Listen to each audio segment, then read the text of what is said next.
of the Clean Water Agency to order. Good afternoon, everyone. I hope you've all been safe and relatively sane from the recent outbreaks. It looks like we have a 3-member quorum and we can get ready to get started here.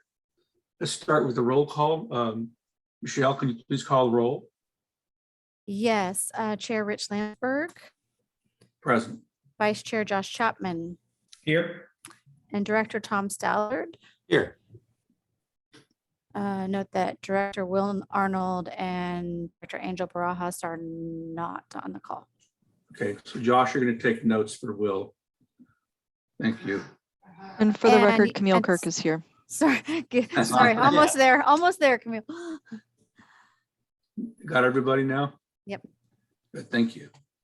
We'll now go to agency business number 1, and that is the notice that today's meeting is being telephonically held pursuant to Government Code Section 54953, Parent Z, Parent 1, and which allows governing bodies of local agencies to hold meetings electronically during this pandemic. Members of the public can also observe and provide public input electronically. And Michelle, at this time, do we have any members of the public who are Zooming in so far as you know? Not that I'm aware of. All right. Thank you. Mr. Chair, I move that we adopt the teleconferencing rule. All right, is there a second? Second by Chapman. All right, and Ryan, are you our lawyer today? Yes, he is. I am your lawyer today. I'm your lawyer every day, but especially today. Do we need to have a voice vote on these little house cleaning things? Yeah, it does require a roll call, I believe. Michelle, let's do a roll call vote, please. Yes, Chair Rich, I can't hear you. Vice Chair Josh Chapman, Aye. and Director Tom Stallard. Aye. Thank you. Next item up for approval is the agenda. Can we get a motion, please, regarding the agenda today? Moved by Chapman. Chapman moves, or a second? Second by Stallard. Ballard seconds. Michelle, can we get another voice vote, please? Yes, Director Tom Stallard, Aye. Vice Chair Josh Chapman, Chair Rich Landsberg. Aye. Great, thank you. That takes us to item number 3, public comment. And Michelle, again, are there any members of the public who wish to make a public comment on an item not on the agenda? No members of the public on the Zoom meeting and no comments received at the agency office. Great, thank you. Let the record reflect there have been no comments made by the public. That takes us to item number 4, the consent calendar. There are 4 items today on today's consent calendar. I hope everyone's had a chance to review the calendar. And is there a member of this group that wishes to remove or discuss an item on the consent calendar? Mr. Chair, Stallard moves the consent calendar. Very well. Stallard moves the consent calendar, item number 4. Is there a second? Second by Chapman. Chapman seconds. Michelle, a voice vote, please. Director Stallard, Aye. Vice Chair Aye. Michelle, I'm not hearing you, but it's an aye from me too.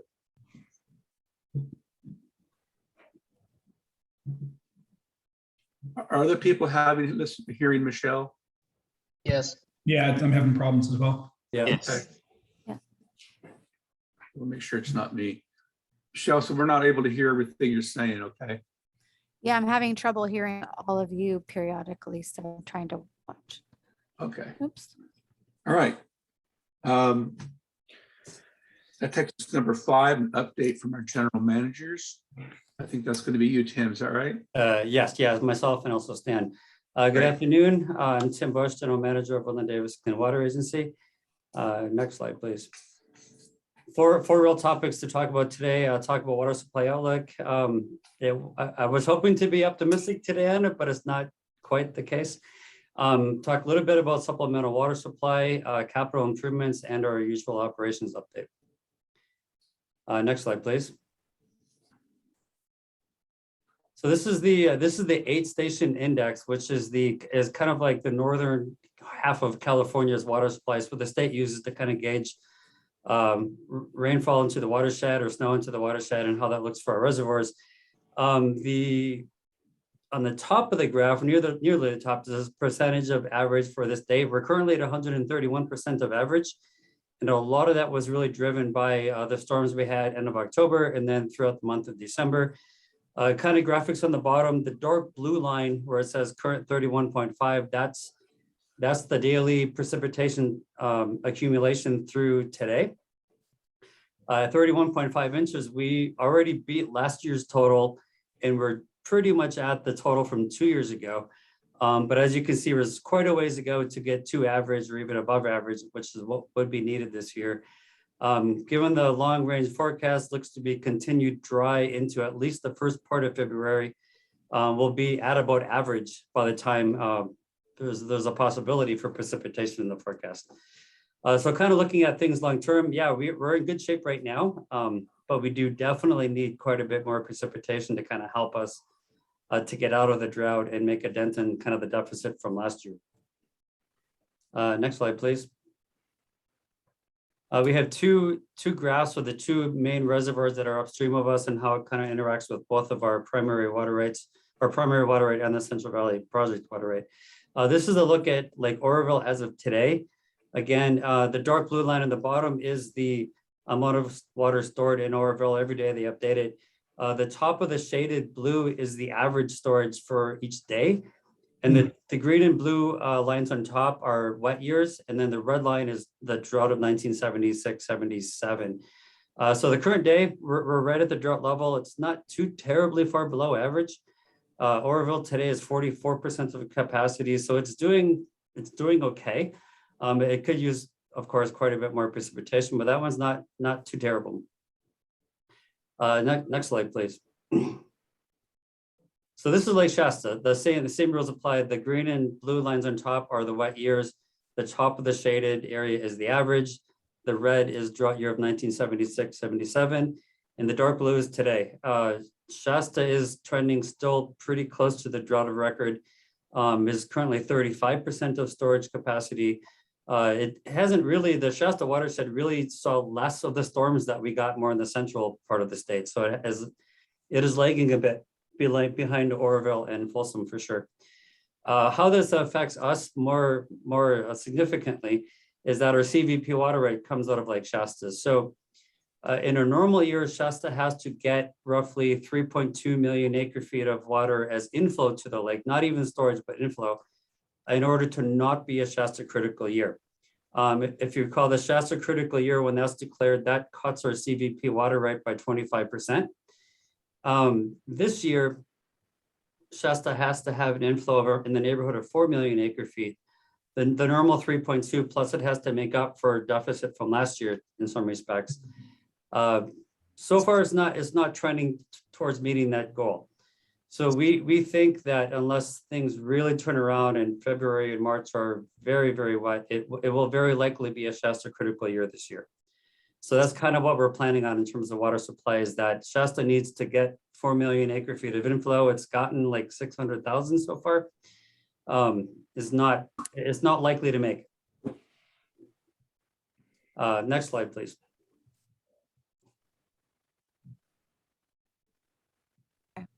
So in terms of supplemental water supply, so we're already starting to look for supplemental water supply. I want to talk a little bit about last year. Well, first talk about, we currently have an agreement in place with the Nature Conservancy for supply during winter months, so that we can take up to the maximum flow rate that they have available. If the term 91 curtailment were to come back between now and the end of March, we do have water supply, although it'd be at a bit of less supply than what we're currently doing for the partners. I don't think Shasta term 91 coming back into place is imminent at this point. There's still quite a bit of snow that's slowly melting into the watershed. I think if the dry conditions continue past middle part of February, it could become likely. 2014, the Shasta or the term 91 was put in place on February 11th, then continued through the season. I don't think it'll happen anytime soon, but it could be in a couple of weeks if it continues to stay dry. So thinking about supplemental water supply for this year, I want to talk real quickly about last year. Last year was a Shasta critical year. The term 91 curtailment started on May 1 and continued to the end of October. The agency supplied roughly half to a little bit less than half of water supply to the partners throughout the summer months last year. And that was factoring in that we did do it in agreement with the Nature Conservancy, and they supplied about 500 acre feet of water last year for us. The partners did survive last year pretty well. We did okay, but with the agency supplying roughly half of the partners' needs throughout the year, that required the partners to rely very heavily on their backup supply. So Woodland has 3 ASR wells plus some backup native groundwater wells. Davis and UC Davis had to rely on their native groundwater backup wells to a large extent. So we survived it okay, but I think this year water supply outlook is going to be very similar to last year, but potentially also a bit worse. If there's a couple of factors in play that could make the availability of water from our water rights less than what it was last year. It could be either term 91 starting earlier than May 1, which could happen.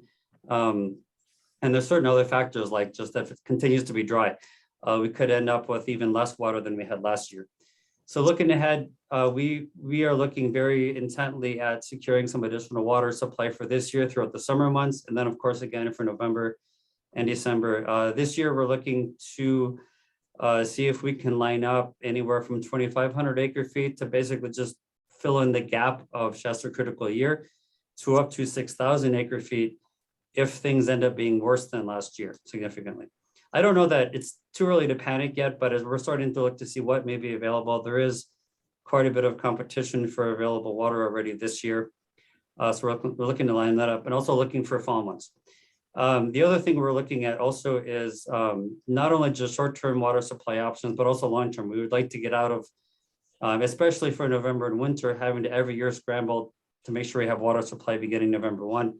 And then also some additional supply in summer months, especially like we had last year and likely to have this year. How about that Nature Conservancy allocation? Are we able to return to that and possibly expand that, or was that a one-time thing? It was written as a one-time thing, and when we were working with this reclamation last year on it, they wanted to make sure it was not a precedent-setting agreement. I remember. Mm-hmm. However, we are already talking with the Nature Conservancy about another agreement this year. So yeah, we're starting to go. We started talking with them last week about a new supply for this year. Should we be considering like a multi-year option or something of that sort? Yes. Yeah, one of the challenges they had with reclamation, especially in summer months, is that we are a settlement contractor, and it's really the complication that we caused them essentially. We have to report our water right every month to reclamation, and they have to accept it. And reclamation actually checks our meter every month. So they check our meter, we report so many acre feet of water used. And we in our contract, we are allowed to add additional water supplies, but reclamation has to accept it in order to make it work within the accounting spreadsheet or accept it within the accounting spreadsheet. So last year they limited it to 2 cubic feet per second, which works out to about 1.3 million gallons per day, is all that reclamation would accept as being real. So we're working through together with the Nature Conservancy and with reclamation to try to get that bumped up a bit. There's some complications to that that are going to take some time to work through. In terms of acre feet, how many acre feet does TNC have available to sell? They have their water rate is a bit different. It is a flow-based water rate. So they get 20% of the flow in Mill Creek as it comes down the creek. It's anywhere from 8 to 15 or so CFS they have available. So it could quite easily be in the 2,000 to 3,000 acre foot range throughout the summer. In other words, in terms of your fourth bullet point, they could be a sole source provider for us for that supplemental need if it worked out. Yes. That's all I wanted to know. Thanks. Yeah, if we can work it out with reclamation that they will accept it, yes. The risk to us, if we take it and use it and reclamation does not accept it, they would deduct it from our CVP contract water rate, and we would run out of water much quicker.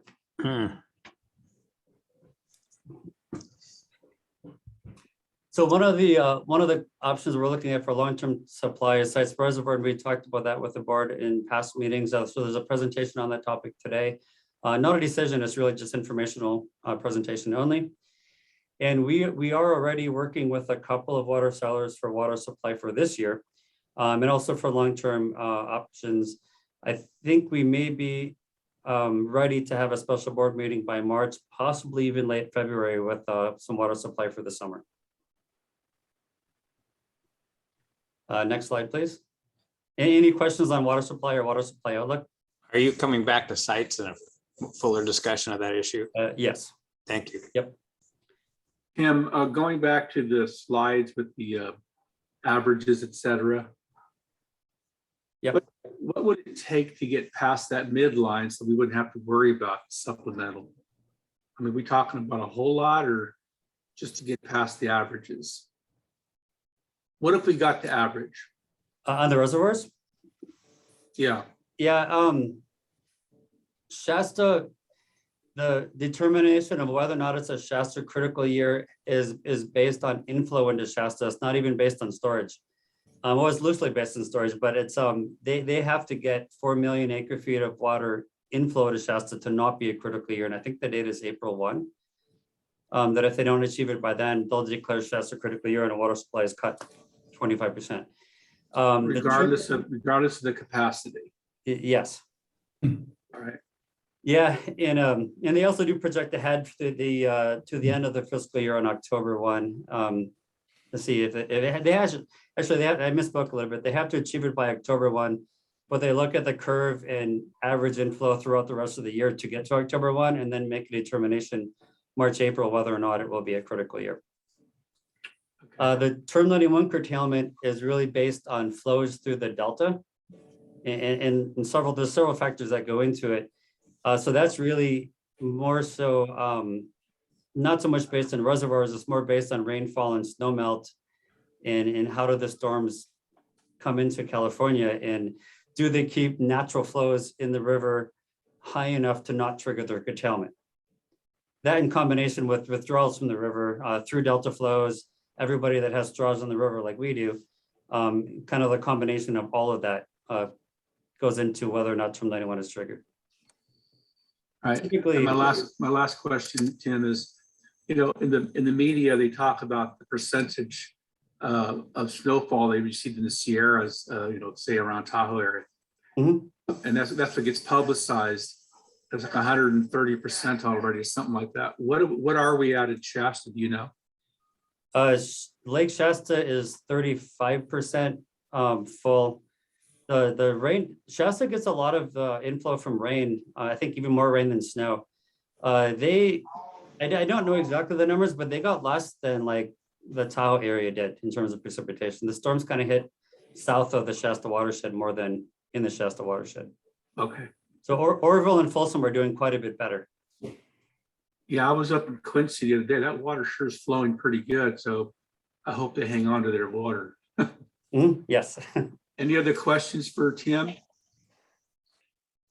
Doesn't seem like it. Okay. Keep moving, Tim.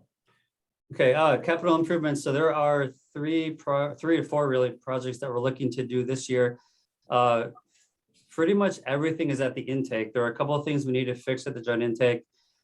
We never really had a safe way to access the roof at the intake facility, so we're looking to provide safe roof access. The screen cleaner alignment, or the screen cleaner wire and its alignment need to be repaired. This is not a new issue. This is something we've been working on for some time. When the screen cleaner itself was attached to the outside of the screen, the pulleys are not in alignment, and the misalignment is causing the wire to fray prematurely. We need to fix the alignment and replace the wire now prior to it actually failing. If the wire were to fail, the screen cleaner will go down the river and we won't have it anymore. So we need to get that done this year. And then also a screen cleaner platform. We don't have at the moment a good way to get over the intake and access the screen cleaner itself. We only can do it basically by hanging off a crane or something, or hanging off the edge of the structure. There's not really a safe way to do that. So we're looking to get something in place for that as well. And then the erosion control repair project, we had intended to do that this past year. It didn't really work out. The contractors had been working with for prices did not get back to us with a bid in time. So we ended up not being able to do that work this year. So the plan is to do it this next coming year. Next slide, please. And I'll turn it over to Stan to handle the operations. Thanks, Tim. Good afternoon, board members. So January operations, we were a little above 12 million gallons a day. Woodland was at 9. That is inclusive of, I believe, 3 ASR well injections. Tim, is that right? Yes. Yep. Yeah. And then Davis was about their average of 5. We're basically using 100% surface water here in the winter. And then UC Davis had about 1 million on average. All regulatory requirements are still being met, and everything is posted to the website as normal. And as a reminder, which Tim certainly covered, Term 91 is not in effect right now, so we are drawing under our primary right. Next slide.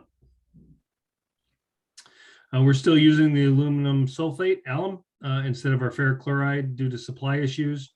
The plant has been running fine with the alum, no concerns, no issues with the distribution systems for each of the member agencies. DDW is requiring and continues to require incremental treatment increases with the alum, so we're not able to basically go full flow at the plant as of yet. We are working with them to adjust that to be able to do so. And hopefully here in the near future, we'll be able to increase those flows to assist with a little more ASR injection there in Woodland. And then we are and have been chatting about using alum permanently and not going back to ferric. Ferric, the prices, as you might imagine with the shortage, have jumped up. I believe they're doubled. So it'd be a significant cost related to the plant. So we probably will talk with DDW about making alum a permanent switch, given that it's run very well at the plant and we haven't seen any issues or concerns with it. The raw water flow meter out at the intake, or actually at the plant, is definitely, there's some issues with that, so we need to pull it and diagnose it. I want to make sure we can accurately measure what we're pulling off the river as required by the Bureau. And then the plant staff, we've been working with Jacobs for a while now. They've developed a plan. They would like to ask DDW to remote monitor the plant in the evenings and some weekends, depending on demands, depending on how the plant's operating. They would obviously monitor the plant remotely with a computer with their SCADA controls. So they would be able to address issues and then obviously respond if needed. So that's something we're looking into as well. Next. And that's it. Any questions? Anybody have questions for Stan? I have an odd question, Stan. Is the alum product, is that something that the United States produces, or does it come from somewhere else? It's produced here. I don't know the exact method of production, but it is produced. It's produced in the United States. Okay. Thanks. Anybody else have a question for Stan? Good report. Thank you. Thanks, Dan. All right, that takes us to item number 6, which is the fiscal year 21-22 mid-year budget report. It's probably going to be Kim, is that right? Tim, actually. Yeah. Okay. Next slide, please. So there's actually some good news on the budget, as typical in a mid-year budget. So our total approved operating budget for this year is 19.37 million. It's kind of split a little bit more heavily in debt service. We're about $10.66 million in debt service this year and 8.71 million in operation and maintenance. Mid-year budget update includes our actual expenses through the end of November, are anticipated through the end of December, and then where we're projecting what will be at the end of the fiscal year next June. Next slide, please. So overall, we're doing well within our operating budget. There's only one item that has a budget increase. And that's in a total of about $93,000, and that's for supplemental water purchase. We did two water purchase agreements this fiscal year, this past calendar year. Both of them with the Nature Conservancy. One of them was for supplemental water during the summer months. We bought 522 acre feet from them for that time period. And then we have another agreement that's currently in place for the winter months if Term 91 were to go back into effect. We have not spent any money on the new agreement simply because the Term 91 curtailment ended at the end of October and has not yet been in place. So if Term 91 does not come back before the end of March, we will not use that contract and not spend any money under that contract at all. So it's basically purely an option contract for us. Next slide, please. There are a number of budget item decreases currently pretty much on the operations side. We're about 386,000 under for electricity and 94,000 under for pass-through chemicals. A couple of reasons for that: the Shasta critical year and longer than normal Term 91 curtailment have resulted in us treating less water than we would have normally expected. But we also had some reductions in water treatment due to the permit restrictions in the switch to alum. You may recall that when we switched to alum in September and working with DDW on permitting this change, they did require that we operate at a lower treatment rate for the first couple of weeks. And then we did some stepped increases as we provided chemical data that shows everything was fine, back up to full flow, at least for what we need. Not full permitted flow, but full flow for the partners. About a month and a half ago that happened now. So those things combined basically resulted in us using less electricity and less chemicals because we were treating less water. The next item is not truly a cost savings, it's really a cost deferment. We had included about 170,000 for the erosion control work at the joint intake. As we mentioned earlier, that work did not happen this year. We're going to do it next year instead. So it's a reduction in the current budget, but not really a cost savings. And our usual operations contingency, we have about 415,000 that we budgeted for that. We have not used that money and we have no intent to use it other than potentially for water purchase, a water purchase agreement. So overall, we're tracking to be under budget, but that may change depending on what we might get into for water purchases this year. Next slide, please. That was the conclusion. Yes. Yeah, so we're doing well. We're expecting to stay within budget. A water purchase may change that a bit, as I mentioned earlier. I think one thing we may do that I should have maybe mentioned in the GM report is that we may look to try to schedule a special board meeting, closed session, potentially later part of February, if not early part of March, to discuss water purchase options for the agency. Any questions on budget? Pretty straightforward. Thanks, Tim. All right. No questions for Tim on the budget? Okay. Thanks, everyone. That takes us to number 7, which is an update on the site's reservoir project. Tim, is that you? Yeah, I'll kick it off real quick and turn it over to Lindsay Smith and Chris Malone from West Yost. They will do the presentation for us. Basically, as you know, we talked about sites reservoir, I think at the last board meeting and earlier. We did submit a letter of interest to sites back a few months ago. They are doing a rebalancing exercise right now, looking to see is there any additional capacity within sites that they could allow new people to join. We asked to join at a level anywhere from 2,000 acre feet to 5,000 acre feet. It was by no means a commitment of the agency. It was just a letter of interest. If they have something available, let us know. They will then at some point, I think in March, get back to us if they do have capacity available and how much may be available. And then we will have some time to review and analyze whether or not we actually want to participate. So after the last board meeting, we had asked West Yost to go back and look at the question of, does this make sense for the agency? Is this something we should consider, yes or no? What are the risks? What are the opportunities? There's a report that was included in the board packet, and then this is the presentation to accompany that. So with that, I'll turn it over to Lindsay and Chris to do the presentation. Yep, and Chris is going to take it from here. Okay, thanks. Let me see if I can get a camera on here. I have an unusual setup. Am I visible? Not that that's really critically important, but You are, yep. so yeah, as Tim said, this is kind of a quick summary. By the way, occasionally my connection fails and I have a fail safe here that might take a moment. So if I suddenly get really quiet, bear with me and I'll be back online. Okay, so as Tim indicated, this is kind of a quick presentation, it's sort of a summary of what was in a sites issue paper that you should have received, I believe, on Friday. That is a detailed presentation of the potential for the agency to join in the sites project. Next slide, please. So main topics we're going to cover, we're just going to talk about what the sites project is, the potential for agency participation. We did an analysis to look at how effective sites would be at meeting different water supply scenarios that we might be interested in considering.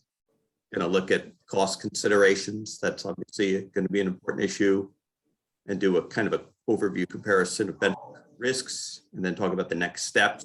Kim sort of alluded to a moment ago, but we'll cover them again. Next slide, please. So the sites project would be a new reservoir that would be constructed west of Maxwell, California, in the northern Sacramento Valley.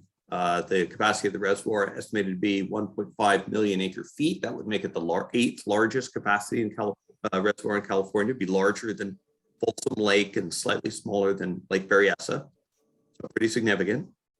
It would be essentially designed and set up to have water available during critically dry periods as well as other periods as the different users needed. There's a fairly long list of participants that are already signed up for sites, and right now they're in a process of looking at bringing others in, including Woodland Davis. The project itself is in the feasibility, permitting, and draft EIR stage, so not yet the construction stage. And full operations are expected to begin somewhere around 2030. I've also seen 2031 mentioned, but somewhere right in there is the expectation. Next slide, please.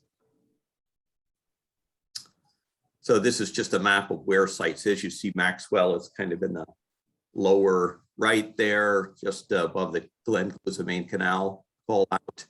It's again, pretty large reservoir in the foothills west of the valley. And there's a lot more detail in the sites issue paper about how operations would occur. Next slide, please. So, as you know, the agency submitted a letter of interest in participating in sites. That was not a commitment, but an expression of interest. That was in October last year. Considering a participation level between 2,000 and 5,000 acre feet. The term with those numbers is release capacity. That doesn't strictly represent the amount of storage available. There's actually a multiplier of 6.2 something that indicates the maximum amount of storage that you may have available at any given time. It's kind of a ceiling. So if you were to have a 2,000 acre foot participation level, that would imply up to 12,500 acre feet of volume available, depending on conditions. For comparison purposes, the senior water rights that the agency currently possesses, the April through October period, is 10,000 acre feet, 7,500 in a Lake Shasta critical year. So that gives you some sense of the scale. The Sites Project Authority is currently going through what's called a rebalancing process, where they're considering bringing other interested parties into the project, and that would involve redistributing the allocation of flows and volumes in the reservoir to the new participants, of which Woodland Davis is one of those under consideration. Another rebalancing effect will happen it's expected to happen in around 2025. There may not, however, be any capacity available at that point. It may already all be spoken for. And also, by delaying any decision to 2025 would not result in any savings, because project costs are going to be retroactive whenever new participants join. Next slide, please. So we performed a hydrologic analysis of the use of the site's reservoir by Woodland Davis with the help of MBK engineers. Their specialty is that they are experts on the analysis of water in the Central Valley, in the Central Valley Project and the State Water Project. And they have a very detailed understanding of operations and system modeling. And the model that's most commonly used is the Department of Water Resources Calcim 2 model, which is a way of sort of examining water supplies over simulated long periods of time. So that the Calcim 2 model, which is a model that's been in place for many years now, looks at a simulation period of the hydrologic years 1922 through 2003. It's an 82-year simulation period.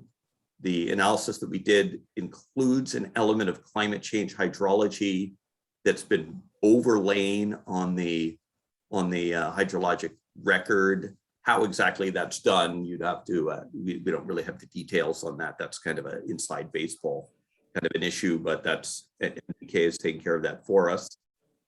And so so they provided us essentially water supply availability for 3 different scenarios that we considered. So we asked ourselves, well, how would we use site's water if we were to participate? And the kind of bare minimum scenario would be to reserve all your site's water for the November through March turn 91 curtailment period. That's the most critical period for the agency.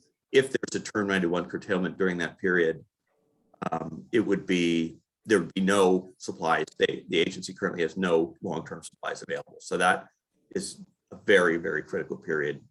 Be necessary to have some supplies to keep the plant running. Scenario number 2 is a slight variation on that. It includes scenario 1, but it also essentially fills the 2,500 acre-foot gap of water that would occur in Lake Shasta critical years. So Tim mentioned that during such years, the senior water rights are reduced by 25%. That amount is 2,500 acre feet. So we'd be looking to fill back that 2,500 acre feet in Lake Shasta critical years. So that's our scenario 2. And scenario 3 is the most generous use of site's water, in which we would be using it essentially whenever we felt or had the need to use it. Wouldn't be limited to November through March, wouldn't be limited to Lake Shasta critical years. It would be any period during which there was a prolonged curtailment and it looked like supplies would not be adequate. We would potentially use sites more aggressively, you might say, under scenario 3. Arguably, there are intermediate scenarios here, but these are the 3 we looked at.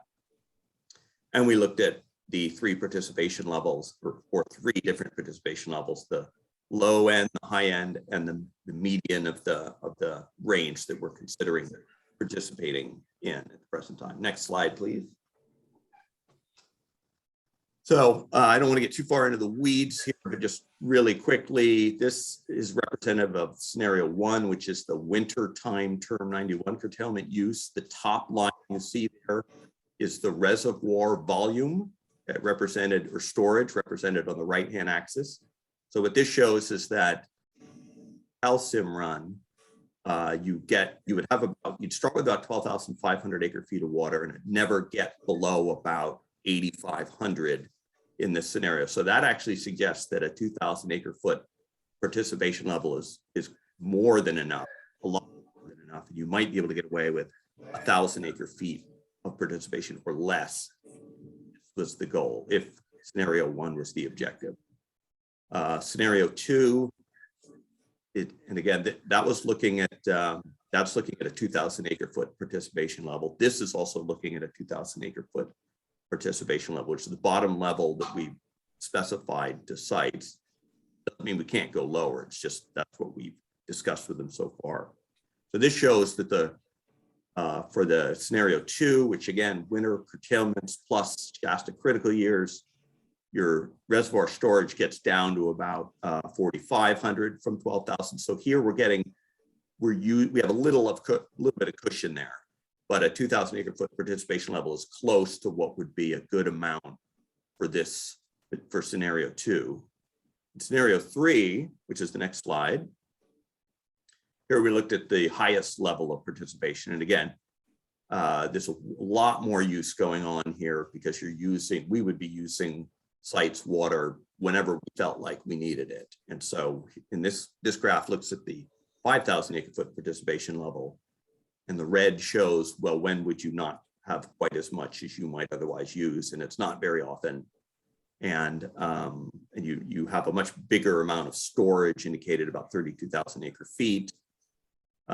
So this is the most aggressive use of sites water is indicated here. And this is all spelled out in detail in the sites issue paper. And so you can dig in on that. And you know, if you have any questions then or during this presentation, go ahead and ask them. Let's move to the next one, please.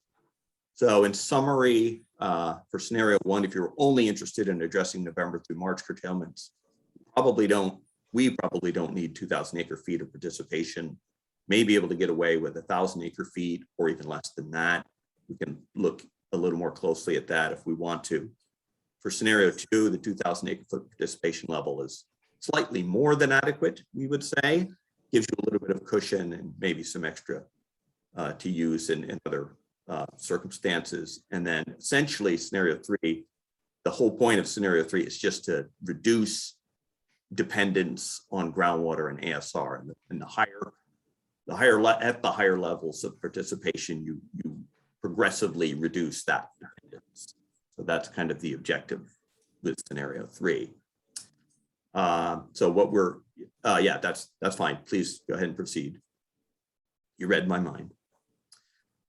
So cost considerations, there are back payments in 2020 this year due that would be approximately $208 per acre foot. Obviously, depending on your participation level, the amount is dependent on that. And then we have a table summarizing what costs might be or are expected to be for the 2022 to 2025 period. That is a total, be a 1, 2, 3, 4 year total. We show a 5-year total for 2026 to 2030. And after that, the estimated annual average cost is indicated. Now, these are payments that would be made whether or not the actual water gets used. So one of the things about the site's reservoirs, there's always some question about, do you want to use every bit of water you got, or do you want to hold some you want to retain some in the event of some kind of drought period in the future. Now, one thing I should mention is that the analysis that we just went through with the graphs and whatnot, we have the benefit of perfect foresight of what, when you do an analysis like that, you see where your shortages are, and you essentially estimate your usage based on that. Well, we don't have the advantage of perfect foresight. In fact, we have the disadvantage of almost total non-foresight when it comes to predicting, upcoming droughts and supply shortages and whatnot. So as a result of that, management of such water becomes, there's always guesswork involved. Would you use it, or would you hold it for the potential for an upcoming dry period? That's always going to be a question. So moving to the next slide, please.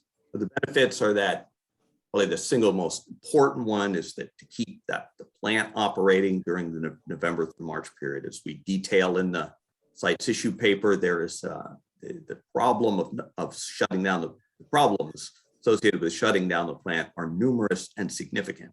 And that is a scenario to be avoided.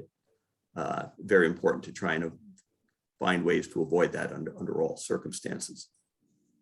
The water in site's reservoir, if the agency chooses not to use a certain amount of stored water, it is transferable. So it can be, potentially you would have essentially buyers for water that you choose not to use. Exactly how that would work remains to be seen, and whether you would risk doing that is a question. Again, you're always holding water for some future dry period condition.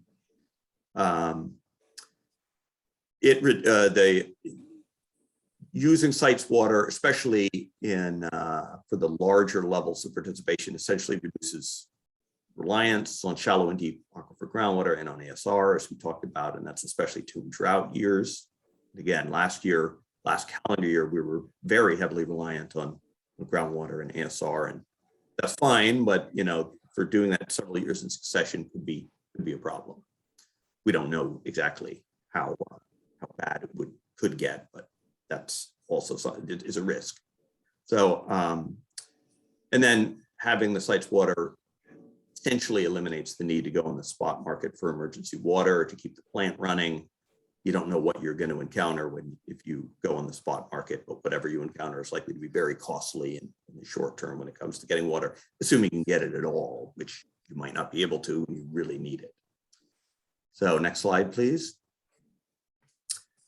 So there are risks, and one of the risks is that there is at least some risk that the site project never gets built for unknown reasons. I mean, it looks things are moving along well now, but there is some risk that it wouldn't get built, and those who had invested in it, it would essentially be a sunk cost, whatever those investments would be. Again, as I indicated before, you're paying for the water whether you're using it or not. So you're paying for, let's say, a 2,000 acre-foot participation level. That's the basis for your payments, whether you use the water or not. So in wetter years, I'm sorry, did somebody ask a question? No, okay. So in wetter years, the site's water has pretty limited utility because the agency is usually in good shape. In wet years, in short curtailments or no curtailments, the agency has enough water. And in general, most other parties do as well. So you would have excess water that wouldn't get used and might not be particularly marketable under those circumstances. And then, you're always, as I indicated, you're always sort of guessing about what's coming. Like we probably would want to hold water for a prolonged curtailment November through March. But what about if that happened in consecutive years? That's and there was a dry summer in between the two of them. Then you're always guessing how much water should you hold, how much should you use, and there's risks associated with that. So next slide, thank you. Sites Project Authority will be responding to our expression of interest in March, or as Tim indicated, it might be late February. There might be some additional evaluation that we might do in the meantime, possibly looking at lower levels of participation and assessing the potential for sunk costs and so forth. We're also involved in exploring other long-term surface water supply opportunities, which may end up being more attractive than sites. That remains to be seen. And once sites essentially, makes an offer for participation, assuming they do so, then the agency will be expected to respond at some point during the April through June period of this year. So I think that's the end of this presentation. If you have questions, please ask them. I may punt to Tim and or Lindsay to answer them, but yes, please proceed. Tom. You're on mute, Tom. Thank you for the presentation. Appreciate the information. My biggest concern is we have so little control over our own water situation. I mean, obviously with Shasta Water Critical Year designation, with Term 91 implementation, does sites have the same kind of constraints that could be placed on it? Should we be a participant in that reservoir? Well, I'll take first shot at this, but Tim and Lindsay may want to jump in. I mean, it's designed to store water during wet years and hold it for use during dry years. So it's part of the design of sites is to provide a reliable supply in dry years. Now, whether it's enough if you have a prolonged dry period is always a bit of a question, but it is kind of designed to have water available for its users during dry periods and dry years. I know nothing about its ability to replenish itself. I'm sure you're familiar with Indian Valley, which oftentimes is very close to dry because not very much water comes into it and it gets used and there's nothing there. So is site susceptible to that situation? Well, Indian Valley is not on a major river. Right. So this would be receiving water from the Sacramento. It's when there is trying to think about the word, unappropriated water available. It's diverted into the reservoir, and it gets replenished during wet periods when there's unappropriated water, and then it's held. And there are some losses, and it's not exactly clear what the magnitude of those losses would be, but the main ones would be there might be some infiltration that's unrecoverable, and evaporation is a reality. We talk a little bit about that in the paper, but there is a major supply source, unlike Indian Valley, that would in general enable available, a fair amount of available water for reservoir replenishment. Thank you. Yes, sites is unusual. It's proposed as a pump storage reservoir. So water would be pumped out of the Sacramento River during high flows and be held in sites. And so there's almost no sites will not fill based on the streams that run through the reservoir site. Unlike nearly every other reservoir in California, there's very little water in the project site of sites. It would be pumped out of the Sacramento River at high flows, and its ability to do so would be very dependent on the conditions applied to it by the State Water Resources Control Board or other entities. But the concept has always been the Sacramento River runs very high sometimes, and it's possible to scalp off some of that water, put it in storage, and hold it until it's necessary. Yes, it's an offline reservoir as opposed to most of the major reservoirs, which are replenished by streams that come directly into them. Right. And the calcium modeling that was done is supposed to simulate what, how much water can be, quote, skimmed off the top in depending on the water year. Yeah, that was part of the purpose of the calcium. All that makes pardon me me if more nervous about this. I like working with the Nature Conservancy if we can find water there, if there's any options like that, but it's hard to ever say no to water. And what it gets down to, we did say with Berryessa, and we all now live to regret it, except for the university was smart enough to get in on it. But my ultimate conclusion is I really need a professional recommendation with supporting reasons, because I don't feel I can in my own head keep all these different things straight. The pluses and the minuses are it's a complex equation. Thank you. Yeah, it's kind of like a once the water's there, it's basically like a savings account. It's our water to use as we see fit, but once we use it, it doesn't come back until it's refilled. So there as everyone's saying, there's some limitations on how and when it gets refilled. Plus, everyone else that's bought into sites is also getting their water supply refilled, although they may use water differently than we do. So that's why we don't have a recommendation at this time. That's one thing that we're continuing to work on, is evaluating risks and costs, and does it make sense to invest, which could be essentially be a lost investment if we did that and it ends up not being built. Definitely still some more work to be done on this one. And probably wise to wait as long as you can before you jump in. Yes, yeah, because the other option is that the other thing we're looking at is that there are a number of other long-term options available to us that may be more attractive. And so we had a team meeting last week on this topic, and we are really reaching out to everybody to see, how far can we push these things along, to get farther along in those ahead of by the time we need to make a decision on sites. Those hand up, Camille. thank you. Yeah. I apologize if I missed this in your presentation, but to what degree has climate change projection factored into the modeling that you've used for the flows on the Sacramento River that could be harvested to feed Sites Reservoir? Yeah, so there is a climate change scenario that has been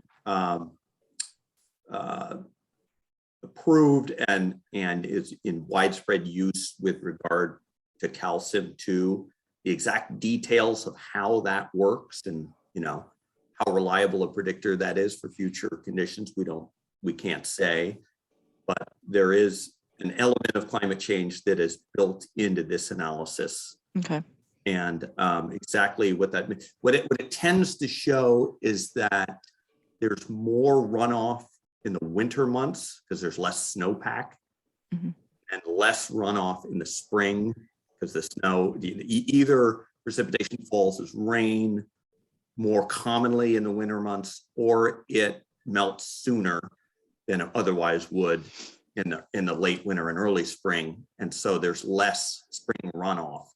And there may be other differences as well related to flows in and out of the Delta because of rising sea levels and things of this sort. So these things into account, the details of that, we probably have to get back to you on exactly what elements go into that and how it affects the analysis. But overall, I think those are the main changes that you would see in the climate change analysis.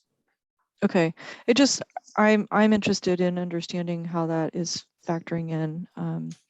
Because obviously if you're going to invest, you'd want to make sure that you were investing in something that was going to show up there regularly in the future when you plan to need it.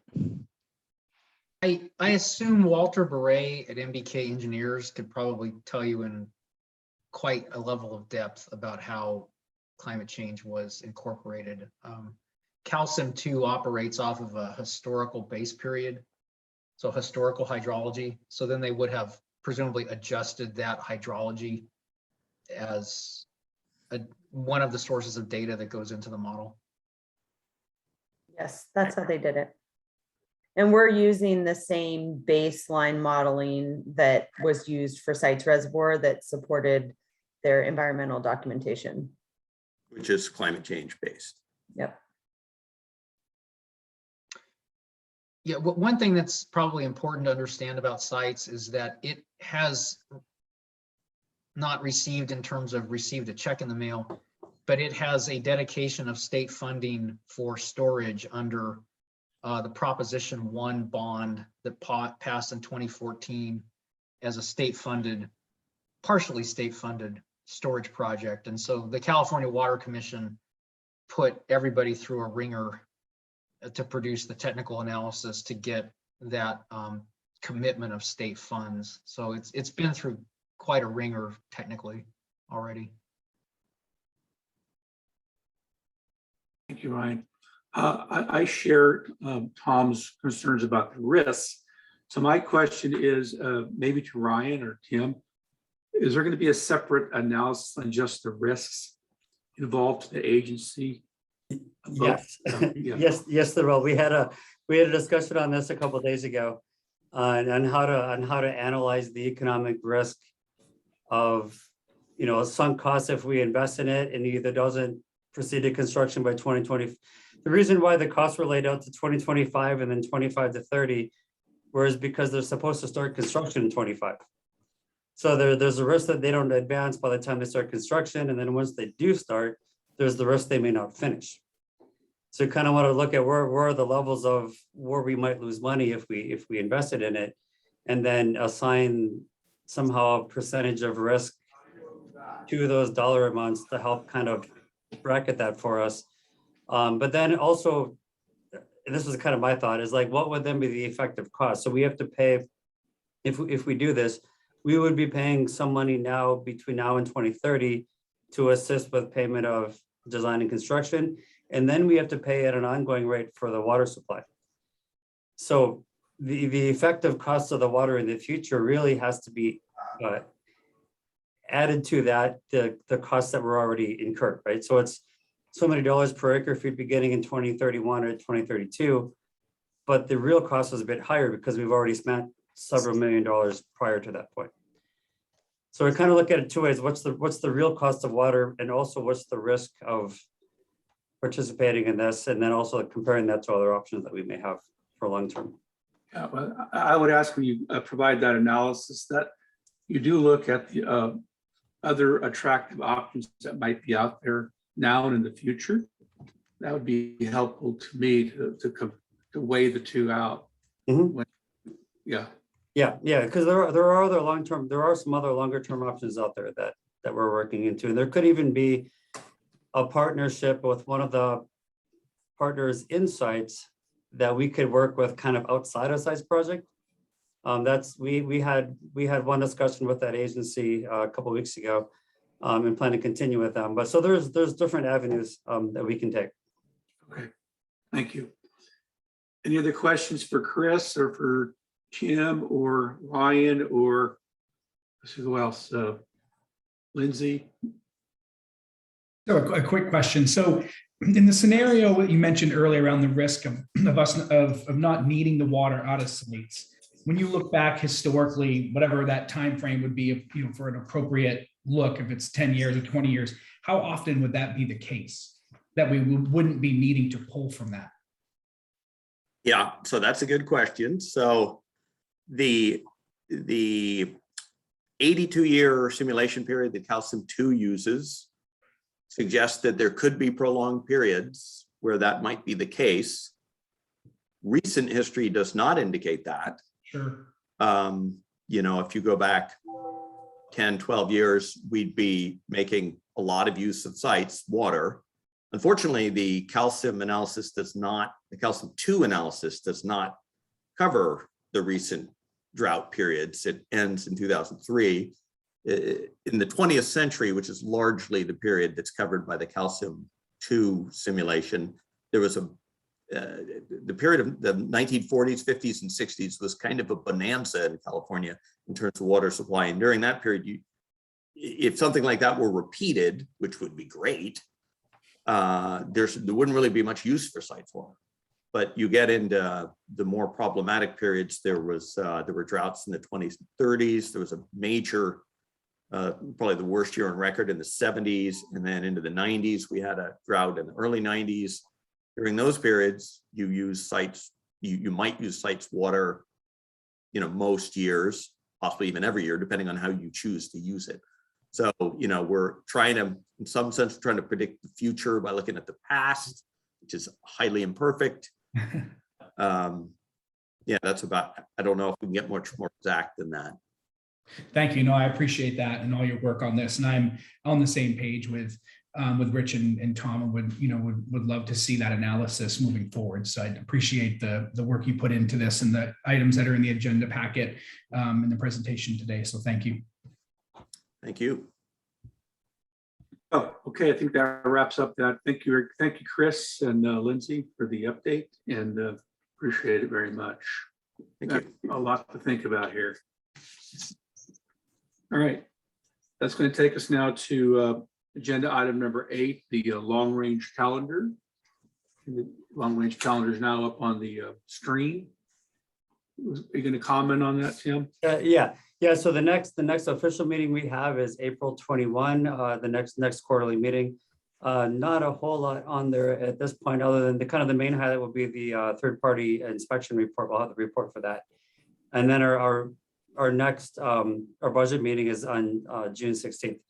As I mentioned earlier, we will quite likely be wanting to schedule a special closed session, hopefully by later part of February, maybe even middle of February, on some water purchase options, because we have a couple of promising discussions that we've already had with some water sellers, and one of them we will need to lock in by early March, because it's in lieu of growing rice.